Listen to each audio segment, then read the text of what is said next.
Now, last season, the Cincinnati Bengals caught the whole entire NFL world by surprise when they not only made it to the playoffs, but they also won the AFC North division. And if that wasn't surprising enough, the Cincinnati Bengals continued to shock the world by beating the Las Vegas Raiders in the wild card, then upsetting the Tennessee Titans on the road, then going right back on the road and beating the Kansas City Chiefs and making it to the Super Bowl. And although they came up short in that Super Bowl, they were really competitive because there were a good amount of people out there who thought that the Cincinnati Bengals were going to go into that Super Bowl against the Rams and that they were just going to get blown out. So one of the biggest storylines, probably the biggest storyline going into the upcoming 2022 NFL season, probably has to be, are the Cincinnati Bengals going to be able to repeat the success that they had last season, or are they going to prove to the majority of people out there, or the majority of their critics, that last season was a one-off season? And honestly, coming from a Pittsburgh Steelers fan, I think that the Bengals are legit Super Bowl contenders. I don't think last season was a fluke season, and I don't think they made it to the Super Bowl by luck. Like, you don't know how many people I have talked to over the last couple of months that told me, man, JT, the Cincinnati Bengals are going to fall right back down to earth. They made it to the Super Bowl by luck. Like, that doesn't really make a lot of sense to me. I don't understand how a team can make it to a Super Bowl by luck. And look at who Cincinnati beat. Like, they beat the two best teams in the AFC in the postseason. Like, if you don't want to give them credit for beating the Raiders, okay. But you at least have to acknowledge the fact that they beat the Tennessee Titans on the road, who, remember, by the way, Tennessee was the #1 overall seed in the AFC. And also they had a fully healthy Derrick Henry. Then the following week, they go on the road in the AFC Championship game and defeat the Kansas City Chiefs for the second time in that year, because they had already defeated Kansas City late in the regular season, which that win ended up clinching the AFC North for them. So you look at Cincinnati, I think that this team is going to cement themselves as being legit Super Bowl contenders for at least the next 4 to 5 years, because you have Joe Burrow on a rookie contract. You still have all of your best players playing on rookie deals. So for Cincinnati, what did they do this offseason? Did they address their areas of need? Yes, they did. Pretty much the biggest Achilles heel that Cincinnati had going into this offseason was the offensive line. And what did Cincinnati do this offseason? They improved the offensive line. So you was already pretty set already at left tackle with Jonah Williams. He, without a doubt, was the best offensive lineman that the Bengals had last year. Then you have left guard Carmen Jackson, who they drafted. And I don't really know how good he's going to be, because last year was his rookie year, but I'm eager to see how much he improves this season. Then you bring in Lyle Collins, Alex Kappa, Ted Karras. Like, the Cincinnati Bengals went from having one of the worst offensive lines in the NFL to having one of the best offensive lines in the NFL in the span of only one off season. And I was really interested in seeing, was Cincinnati going to address the offensive line? Because for me personally, like, I don't need to see Cincinnati play this season for me to consider them to be Super Bowl contenders. Like, normally I take a wait and see approach. You guys know how I am. I'm pretty conservative. I don't really like to make a lot of predictions until the season is near, but I'm pretty confident in saying that I feel like Cincinnati is going to make it back to the postseason at least. Even if they don't make it back to the Super Bowl, I still feel like this is a playoff caliber football team. And if they miss the playoffs, I would be incredibly shocked, because, like, this team is just way too good just to have so much talent and just fall off the face of the earth. Like, I really just can't see it happening. And on top of that, like, Cincinnati showed me this offseason that this is a different organization. This isn't the Cincinnati Bengals that we have known previously, that used to be cheap, didn't want to spend a lot of money in free agency, Like, this is a Cincinnati organization that is committed to winning. They are committed to putting out as much money that is needed to field a championship caliber football team. And they proved that this offseason by addressing the offensive line. Then, on top of that, you pretty much have your best young players still under contract on rookie deals. Joe Burrow, Jamar Chase, T. Higgins, all are on dirt cheap rookie deals. So for Cincinnati, like, you're still going to have your young core around for at least the next 3 to 4 years. And then on the defense side of the football, because we talk about how good the offense was last season, which is easily why a lot of people overlook how good this defense was last year. Like, this defense was the most underrated unit in the whole entire NFL, because there were a good amount of games that the Cincinnati Bengals didn't win because of their offense. They won because of their defense. And there are several examples of this. Like, you go back to the second half of the AFC Conference Championship game, right? They were trailing Kansas City going into halftime. Patrick Mahomes and company were moving the ball up and down the field with ease. Well, what do the Cincinnati Bengals do in the second half? Oh, they only hold Patrick Mahomes to 55 yards passing and force him to throw 2 interceptions.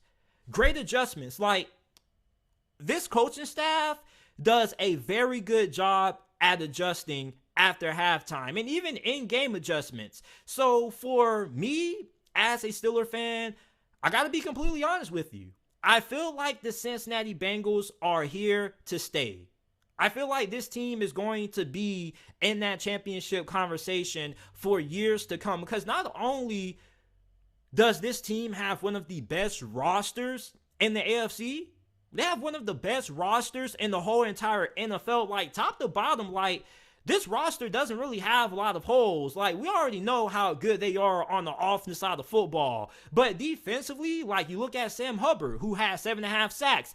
Easily one of the more overlooked and underrated pass rushers that we have in the league. Because when you have a guy like Trey Hendrickson, who's coming off back-to-back double-digit sack seasons, he had 14 sacks last year, 13.5 sacks the year before that. When you have somebody who's having that kind of production, it's easy to overlook a guy like Sam Hubbard, who's having a 7.5 sack season. And anytime you have somebody who's consistently able to put up 6 or more sacks a year, that's really good.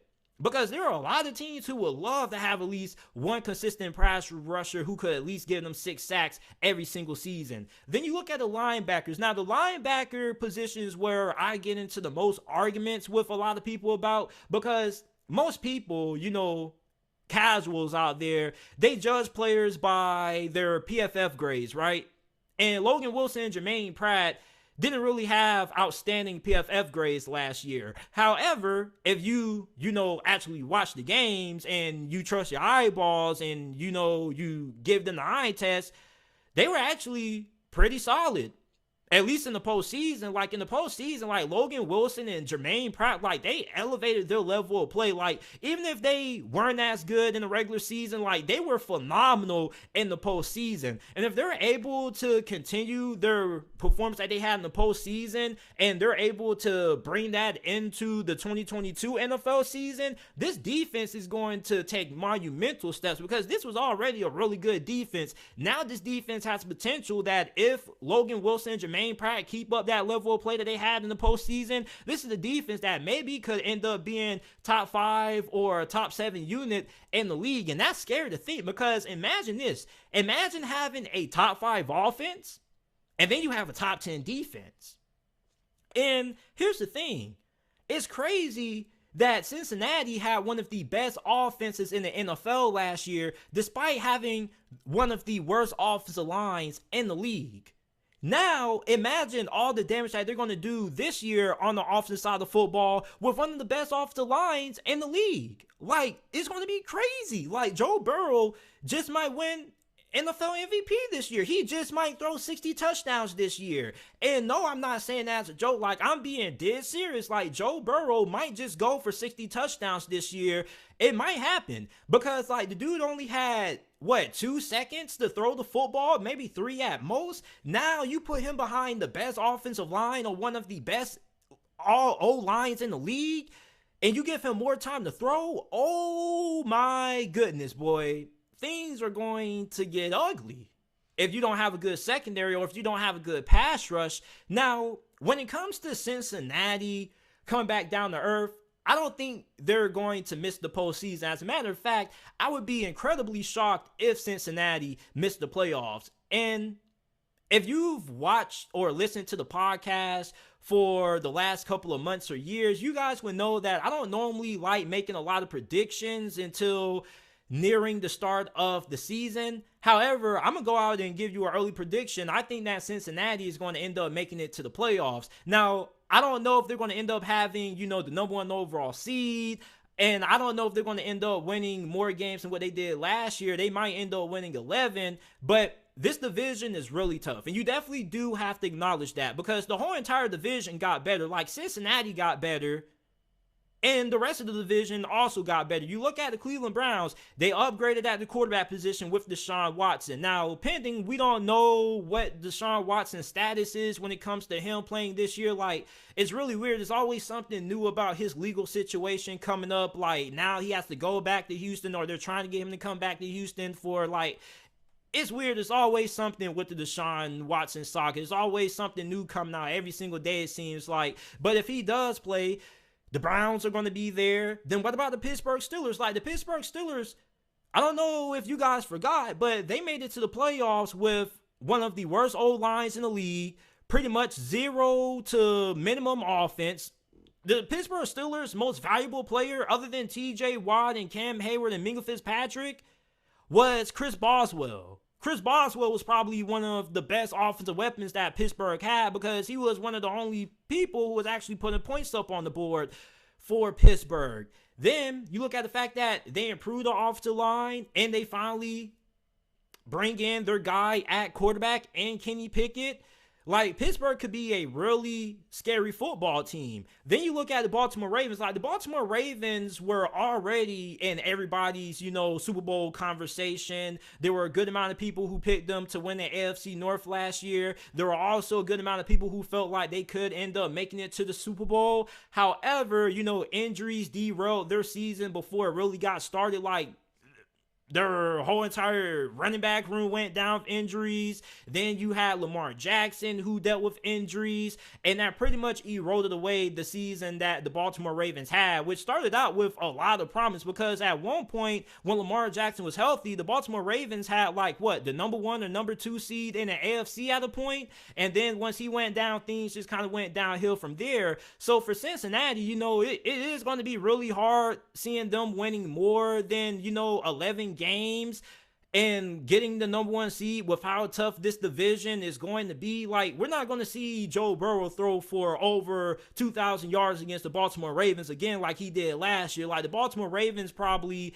have had one of the best off seasons in the NFL along with Cincinnati. And I think, you could say that pretty much every team in the AFC North has had a really good off season. No team really got worse from this division. But when you look at Cincinnati, if you had to ask a Bengals fan, okay, what's the position that you have the most worries about? It's probably going to be, corner. It's not really the whole entire cornerback group, because Chidobe Awuzie was the best cornerback that the Bengals had last year. Then you got Mike Hilton, who we already know is probably the best slot cornerback in the league. But you re-signed Eli Apple to a 1-year deal. And it kind of surprised me, because a lot of people, when you think about Eli Apple, you think about him talking a lot of trash on Twitter and not being able to back it up, allowing Cooper Kupp to score the go-ahead touchdown, which pretty much sealed the victory for the LA Rams. But a lot of people also forget all of the good moments that Eli Apple had. And he had a lot of big moments where he came up big for Cincinnati. Like, I forgot what game it was, but he had a pass that he ended up tipping to another defender on the Bengals team and ended up getting intercepted. And ended up winning the game for Cincinnati. So for as many lowlights that Eli Apple had last season, he also had a lot of big moments for Cincinnati as well. And if Eli Apple was, terrible, I'm pretty sure Cincinnati wouldn't have re-signed him. I'm pretty sure he wouldn't even be on the NFL roster right now. Now, I am really intrigued in seeing what they're going to do with rookie defensive back Daxton Hill out of Michigan, because he can pretty much play anything when it comes to secondary. You can put him at corner, you can put him in the slot, you can put him at any of the two safety positions. And we don't know what's going to happen with Jesse Bates, because Jesse Bates got franchise tag. Now, we don't know if him and Cincinnati are going to be able to come to terms on a long-term extension before the season. And if they're not able to come to terms on a long-term extension, is there a possibility that maybe Jesse Bates gets traded before the season starts? I don't know. That's really interesting to figure out, but I guess we're going to get the answers to that coming up in the next couple of weeks and months. Then you also have Von Bell, who also is pretty good. So for Cincinnati, this is a really talented roster, and this is a team that I think their coaching staff is really good when it comes to making adjustments. Cincinnati is going to be in the postseason this year. I don't think they're going to have that big of a drop off. Now, how far are they going to go in the postseason? That remains to be decided. I'm not going to give you guys that. I'm going to hold off on my Super Bowl prediction. But when it comes to Cincinnati being in that Super Bowl conversation, I definitely feel like they deserve and they definitely belong in that conversation, because at least when you're looking at them on paper, this team looks to be one of the best in the league. And with the improvement of the offensive line, they're going to be even better on the offensive side of the football. And if they didn't play in the AFC North, they played in the AFC South, or maybe the NFC South, they probably end up winning that division with ease, because this team is just so good. And this is coming from a Pittsburgh Steelers fan, by the way. And, I don't have no problem giving the Cincinnati Bengals their roses. I've been giving the Cincinnati Bengals their flowers since, week 5 of last year? I admitted right off the bat that, hey, I was wrong about the Cincinnati Bengals. Even though it's not like I had them being one of the worst teams in the league like most people did. I had them winning somewhere between 6 and 7 games. And I said the best case scenario for Cincinnati, maybe they could end up winning 10 games if everything goes right, but I didn't know if the offensive line was going to hold up. Now, I don't have that same worry about Cincinnati that I did last season, because now you have one of the best offensive lines in the league. And then think about Joe Mixon. I also can't forget about him. So, this team is going to be really good. And if you don't view Cincinnati as a Super Bowl contender right now, you're going to take a wait-and-see approach with them. I can understand that. I can understand sometimes, when a team kind of comes out of nowhere, they kind of have to prove themselves, because you remember when the Jacksonville Jaguars, that 2017-2018 season they had, when they went all the way to the AFC Championship game, and they were a bad call away from making it to the Super Bowl. I don't know why the referees overturned that, but that obviously kind of screwed over Jacksonville. And Jacksonville, they were really close to beating New England in that AFC Championship game. But I told everybody, it was going to come down to Blake Bortles. So, when you look at Cincinnati, this is a organization that is not the same that you used to think that it. Cincinnati is not the same organization that they were years ago. This is a completely different organization. This is a organization that is now committed to doing whatever it takes to field a competitive football team. This is a franchise that is committed to winning, and this is a franchise that now, with them actually having a taste of the Super Bowl for the first time in I don't know when's the last time they went to the Super Bowl prior to last year. So for Cincinnati, I feel like that franchise, with them getting into the Super Bowl and them coming really close to winning it, kind of made the front office say, you know what, we're going to improve the team so much that if we get back there, we're going to win it. So you look at Joe Burrow and you look at the impact that he has. I think Joe Burrow is the kind of player that, as long as he's your starting quarterback, you're not going to miss the playoffs too many times.